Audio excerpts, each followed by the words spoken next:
And नमस्ते साथीहरु सम्पूर्ण साथीहरुलाई शुभ सेटिङ युट्युब च्यानलको नयाँ भिडियोमा स्वागत छ साथीहरु।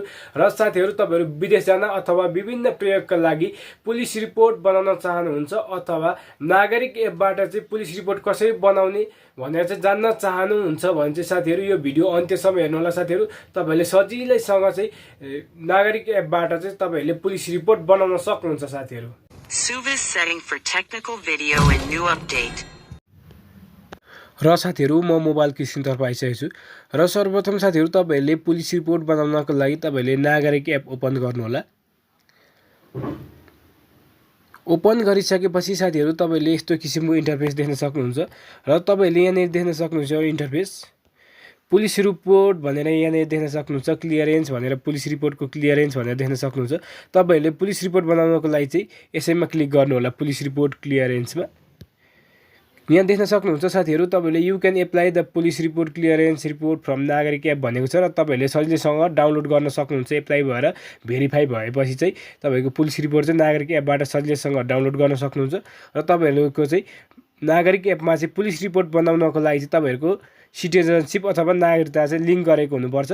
त्यस्तै तपाईहरु भिजाको लागि चाहिँ पुलिस रिपोर्ट बनाउन चाहनुहुन्छ अथवा विदेश जानको लागि पुलिस रिपोर्ट बनाउँदै हुनुहुन्छ भने चाहिँ तपाईहरुले नागरिक एपमा चाहिँ तपाईहरुले पासवर्ड पनि लिंक गरेको हुनुपर्ने हुन्छ साथीहरु। त्यसको लागि तपाईहरुले चाहिँ पासवर्ड लिंक गर्नको लागि तपाईहरुले यहाँ तल बटन देख्न सक्नुहुन्छ पासवर्ड, यसमा क्लिक गर्नु होला।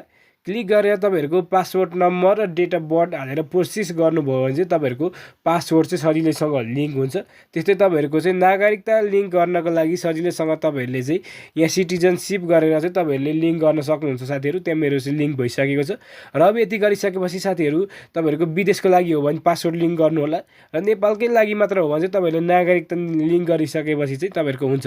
त्यसपछि साथीहरु तपाईहरुले पुलिस रिपोर्टमा चाहिँ क्लिक गर्नु होला। क्लिक गरिसकेपछि साथीहरु तपाईहरुले यहाँ इन्टरफेस देख्न सक्नुहुन्छ। रिक्वेस्ट रिपोर्टमा क्लिक प्लस अप्सन रहेको छ, यसमा क्लिक गर्नुहोस्। यसमा क्लिक गरिसकेपछि साथीहरु तपाईहरुको चाहिँ यहाँ अटोमेटिक रूपमा चाहिँ डिटेल्समा आउँछ नागरिक एपमा भएको के डिटेल्स रहेको छ सम्पूर्ण डिटेल्स चाहिँ आउँछ साथीहरु। र यदि कुनै तपाईहरुको छुटेको छ भने चाहिँ तपाईहरुले फिल गर्नुपर्ने हुन्छ। जस्तै यहाँ मेरो फादर नेम मदर नेमहरु छुटेको रहेछ, यहाँ फिल अप गर्छु र तपाईहरु पनि यहाँ के छुटेको छ भने फिल अप गर्नु, नत्र अटोमेटिक रूपमा तपाईहरुको चाहिँ पहिले नै लिंक भइसकेपछि चाहिँ अटोमेटिक रूपमा आउँछ। र यति गरिसकेपछि साथीहरु तपाईहरुले father name mother name fill up गर्दा नि हुन्छ र नगर्दा नि हुने रहेछ साथीहरु। त्यसपछि तपाईहरुको प्रपोज एप्लिकेसन पर्पज चाहिँ तपाईहरुले चाहिँ के को लागि हो भन्दा भिजाको लागि हो। यदि तपाईहरु भिजाको लागि हो भने भिजाको लागि गर्नु होला र भिजाको लागि होइन भने चाहिँ नट फर भिजा भनेर गर्न सक्नुहुन्छ। तपाईहरु विदेश जानका लागि हो भने भिजा पर्पज भनेर गर्नु होला र विदेश जान होइन भने चाहिँ नट फर भिजा पर्पज गरेर गर्नु होला साथीहरु। म चाहिँ नट फर म विदेश जानका लागि होइन त्यही भएर नट फर गरिदिन्छु। त्यसपछि मेरो सङ्घ सभा आइसकेको छ, त्यसपछि म्युनिसिपालिटी भनेर आएको छ, म सभा पोखरी गर्छु। वार्ड नम्बर 2 स्ट्रिट रहेको छ, मैले डिटेल्समा फिलअप गरिसकेको छु। त्यसपछि डिस्ट्रिक्ट कुन जिल्ला हो यहाँनिर रहेको छ। करेन्ट एड्रेस चाहिँ तपाईँ कहाँ बस्नुहुन्छ भनेर भनेको छ र मैले भक्तपुर रहेको छ। म्युनिसिपालिटी सूर्यविनायक रहेको छ, वार्ड नम्बर 4 रहेको छ, स्ट्रिट रहेको छ।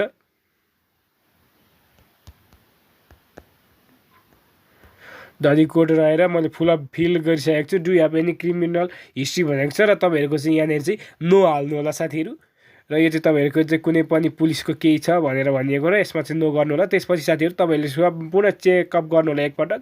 यदि डिटेल्समा हेर्नु होला तपाईको नेम, त्यसपछि डेट अफ बर्थ, इङ्ग्लिसमा डेट अफ बर्थ। यदि फादर नेम हाल्न विदेश जाँदै हुन्छ भने चाहिँ साथीहरु तपाईहरुले फादर नेम मदर नेम पनि हाल्दा भयो, नत्र नहाल्दा नि हुन्छ साथीहरु। र तपाईले यति गरेर प्रोसेस गरिदिनु होला साथीहरु। प्रोसिडमा क्लिक गर्नु होला साथीहरु।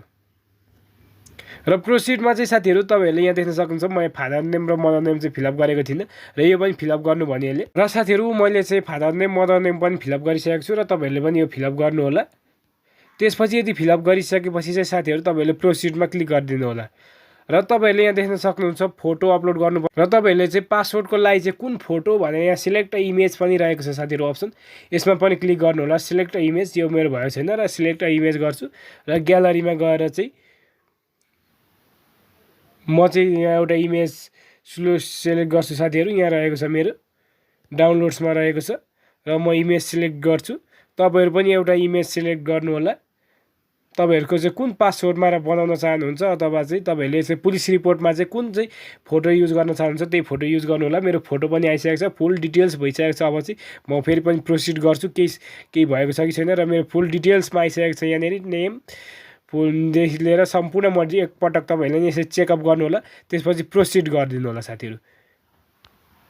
प्रोसिड गरिसकेपछि साथीहरू तपाईँहरूको चाहिँ यहाँनिर सुभाष चन्द्र पोखरेल भनेर आइसकेको छ, एप्लिकेसन नम्बर र अनभेरिफाइड भनेर आएछ र साथीहरू। र 1-2 दिनपछि चाहिँ तपाईँहरूको भेरिफाइड भनेर आउँछ साथीहरू। भेरिफाइड भइसकेपछि तपाईहरूले 1 दिन 2 दिनभित्रमा साथीहरू र तपाईँहरूले सजिलोसँग चाहिँ पुलिस रिपोर्ट चाहिँ डाउनलोड गर्न सक्नुहुन्छ साथीहरू। यो भिडियो कस्तो लाग्यो साथीहरू, मन परेमा लाइक, सेयर र सब्सक्राइब गर्नु होला। हामी यस्तै भिडियो चाहिँ ल्याइरहन्छौँ साथीहरू। धन्यवाद।